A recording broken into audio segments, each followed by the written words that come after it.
Danica Soto at ni Mark Pingris ang kanilang mga ninong at ninang sa dedication ng kanilang bunsong anak na si Baby Luke.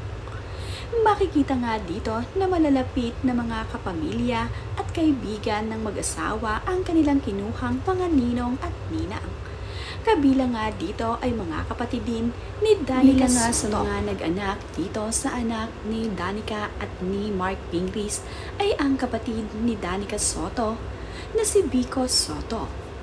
Pati din ang kanyang kapatid na babae na si Paulina ay naging ninang din ng kanilang anak. Kabilang din sa mga babae na Soto family ay itong si Christine Hermosa at itong si Joyce Soto. Kasali rin itong si Oyeboy Soto at itong si Gian Soto sa mga nag-anak.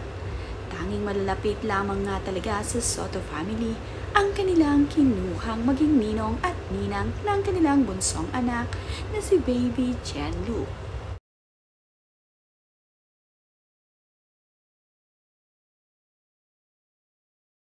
Gagandahan naman nga ang mga ninang ni Baby Jenlu. Nakakatuwa naman nga na ngayon ay 1 taong gulang na ang kanilang bunsong anak. Parang kailan nga lamang ayon kay Danica ay kakasilang lamang ng kanilang bunso. Ngayon nga ay 1-year-old na ito at talaga namang cute na bata. Na-celebrate na nga nila ang first birthday at binyag ng kanilang anak na kasama ang kanilang mga mahal sa buhay na malalapit na kapamilya at mga kaibigan. Dahil nga first birthday at dedication ng anak ni Danica Soto at ni Mark Pingris ay muli na naman ngang nagkita ang magpipinsan. Nagdadalaga na nga itong anak ni Danica Soto at nitong si Wahoo Soto. Ganon din ang anak ni Oyeboy Soto na si Dre. Nagbibinata na rin ang mga anak ni Oyo Soto at ng iba pang miyembro ng Soto family. Kapag nga mayroong gatherings na ganito, ay nagkikita-kita ang mga ito. Karamihan nga sa mga naging ninong at ninang ni Baby Jan Luke ay ang mga kasamahan sa basketball ni Mark Pingris. Nandito nga ang Bimeg family din na nagkita-kita nga at tila nagkaroon ng reunion dito sa dedication ng anak ni Danica at ni Mark Pingris. Nagkaroon ngang muli ng bonding ang Soto family at ang mga kaibigan ni Danica Soto at Mark Pingris dito sa dedication at birthday ng kanilang anak. Nagkaroon pa nga ng pagkakataon ang ilang mga bisita na mapagpakuha ng litrato dito kay Big Soto. Tuwang-tuwa nga sila nang makita itong si Big Soto kaya naman nagpakuha sila ng litrato dito. Napakabait naman nga ni Big Soto at pinaunlakan ang mga ito na makapagpakuha sa kanya.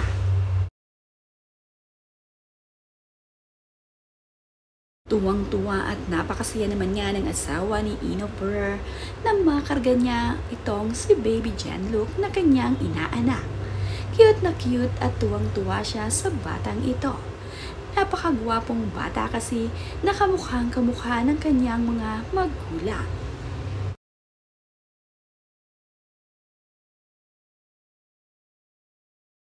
Nagpapasalamat naman nga itong si Mark Pingris at itong si Danica Soto sa lahat ng kanilang mga bisita na naglaan ng oras para makadalo sa espesyal na araw ng kanilang anak.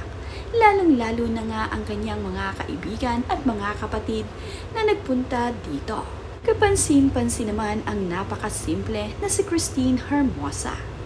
Simple man nga ang pagkakaayos nito pero talaga namang napakaganda ng kanyang beauty.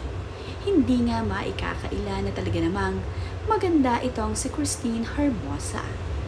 Napakasarap din naman ng mga pagkain na inihanda ni Mark Pingris at ni Danica Soto para sa first birthday at dedication ng kanilang anak.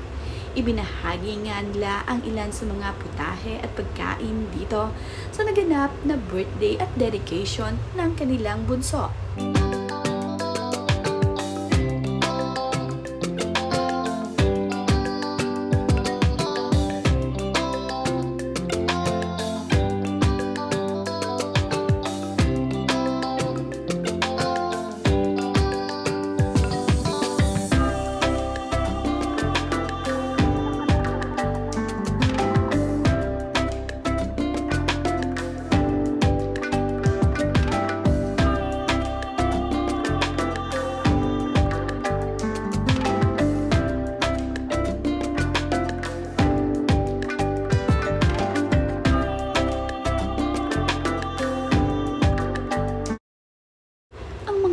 naman nga na naging bisita dito sa birthday ni Gianluc ay hindi maiinit.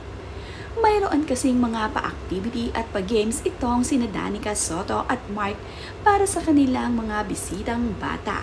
At dahil nga first birthday ito, ay maraming pa-games para dito. Kaya naman, enjoy na enjoy ang mga bisitang bata at ang mga pamilya na dumalo dito sa birthday celebration ni Baby Gianluc.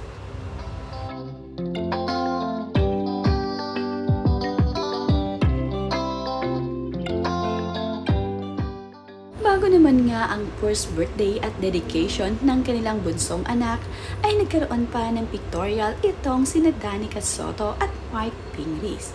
Nagkagandahang mga larawan ang kanilang ibinahagi sa kanilang social media. Nagkaroon nga ng pictorial para dito kay Baby Gianluc at ngayon ay nagpictorial na din ang buong pamilya. Makikita na malalaki na ang dalawang anak ni Danica at ni Mark. Ngayon naman ang kanilang bunso ay 1 year old na.